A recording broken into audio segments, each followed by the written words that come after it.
Protesters target Royal Opera House over performance by Putin's diva.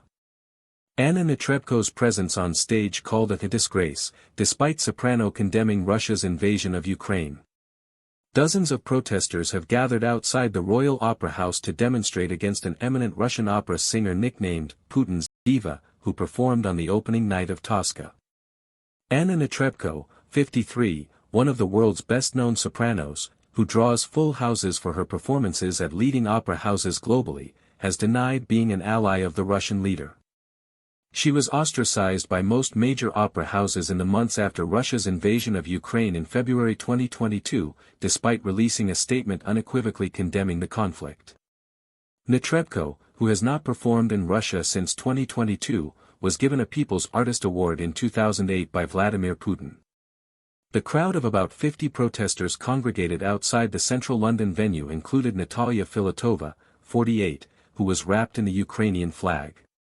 She told The Guardian, "I've been living in London for 21 years.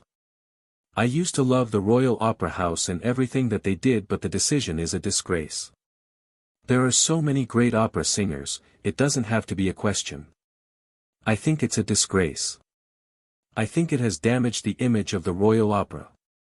I don't understand how this theatre can be a royal theatre when this country has been supporting Ukraine since day one." Alexandra Vyatrova, 43, held a sign that read, "Behind the curtain, blood and tanks."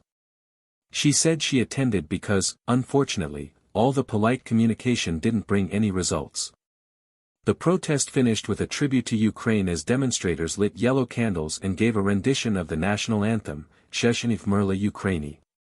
Last month, more than 50 Ukrainian writers and artists, a cross-party group of UK MPs and former New Zealand Prime Minister Helen Clark urged the Royal Ballet and Opera, RBO, to drop Netrebko from its new London season, describing her as a long-time symbol of cultural propaganda for a regime that is responsible for serious war crimes. In a letter, the group argued the RBO faced a defining choice, between status and responsibility, between profit and values, between silence and conscience, adding, "We urge you to remain, as you consistently have, on the ethical side of art, and of history." The RBO has said as a singer's house it has a duty to showcase the greatest performers, adding that Netrebko has condemned the invasion.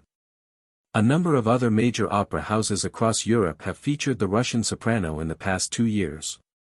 Her general manager, Miguel Esteban, said she had never shown support for Russian separatists and had condemned the war in 3 social media statements and 2 interviews. She had not returned to Russia since the full-scale invasion, he added.